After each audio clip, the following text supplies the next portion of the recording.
That's right, guys. Album review time again.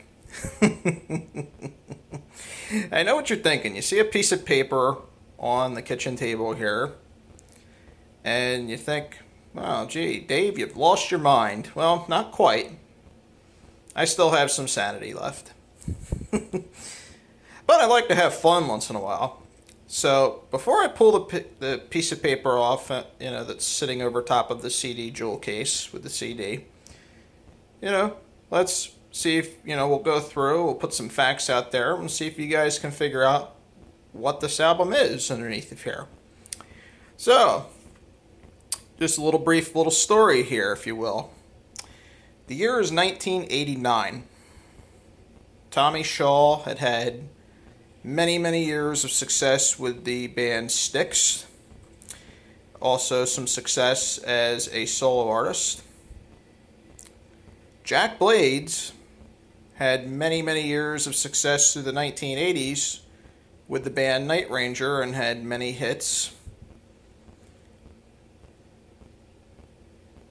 Ted Nugent needs no introduction and all of his accomplishments. Everybody knows about him. He's basically, the man's almost 70 years old.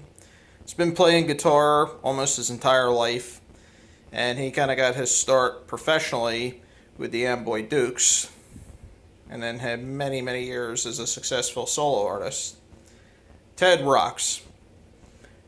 I love him both musically and politically.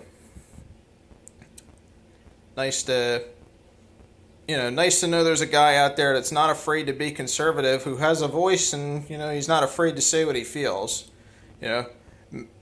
Props to you, Ted. Keep it up. Add to those three musicians Michael Cardelloni on drums. Anybody have any guesses yet as to what this album is? Alright, let's pull the paper away.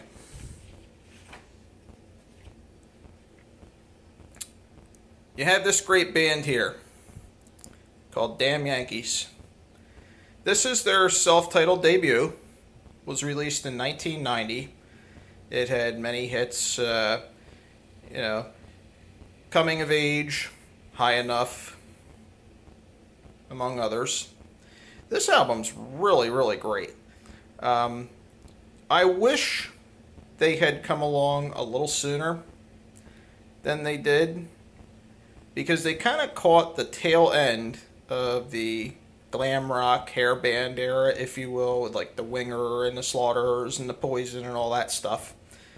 And High Enough actually went, I believe it was to number 3 on the charts. They were just below, that was just below Lenny Kravitz's It Ain't Over Till It's Over on the charts. I think he was number 2. I forget who number 1 was. I'd have to go back and look at the charts. But,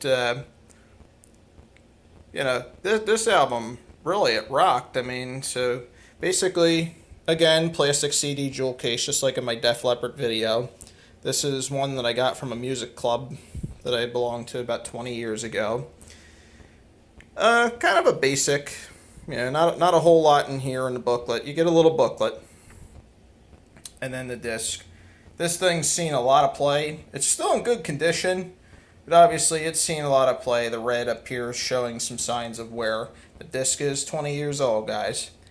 But I bought this, and I'll tell you the story. When I belonged to a music club, it was 1998. I had gone through my period where I had built my Beatles collection, and the grunge had come along. I've talked about that in prior videos.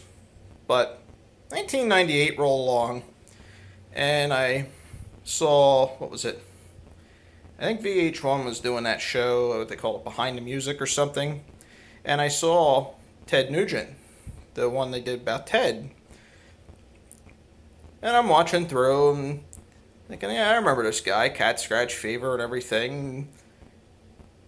Just going along, enjoying the show. Then comes a segment where they actually play High Enough. I'm like, yeah, that song kicks ass. I remember that.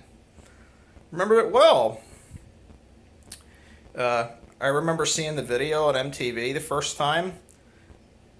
I remember hearing that song on my uncle's old Sears LXI model 9295 stereo system, which came in a glass cabinet, was that style like they were doing back in the 80s.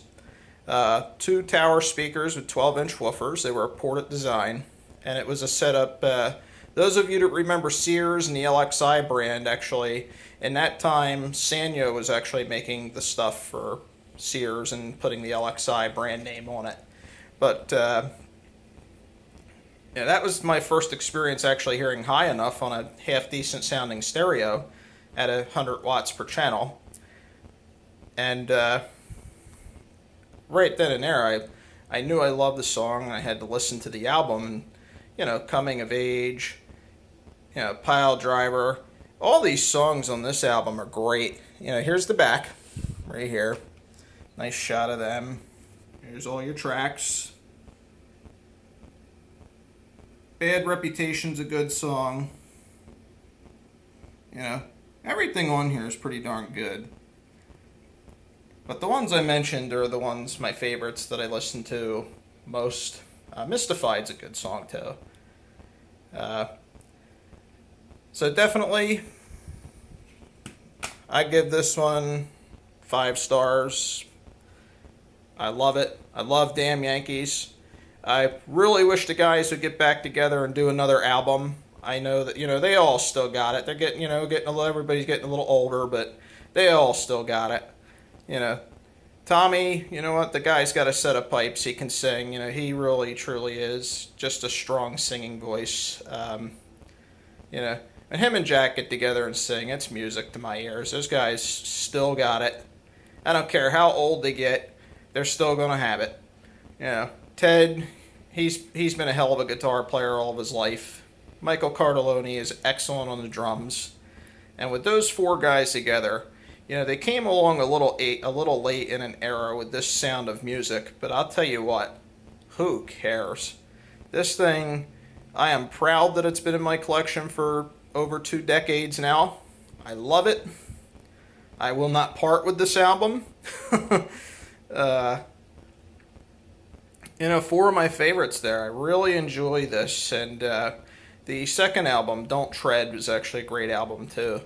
I don't know that if it did as well as this album, because like I said, you were kind of into the grunge era at that point, so I don't know that those songs got a lot of play on there. But on that second album, Where Are You Going Now and Don't Tread on Me were actually the good songs on that one. Actually, you know what? If it's anything like this album, I would say that second album, probably all the songs on that were good too. But definitely, this album is phenomenal. I really enjoy it.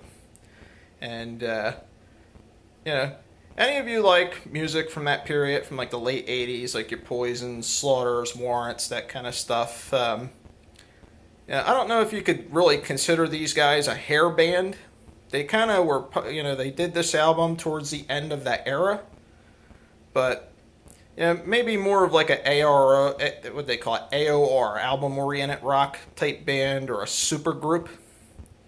And, you know, maybe one day Ted's hunting schedule will allow for these guys to get back together, because I'll tell you what, you know, these 4 guys together produce some damn good music. So I thank you guys for watching. If you like videos like this, please subscribe. PC Lover 81's World. Y'all have a goody goody.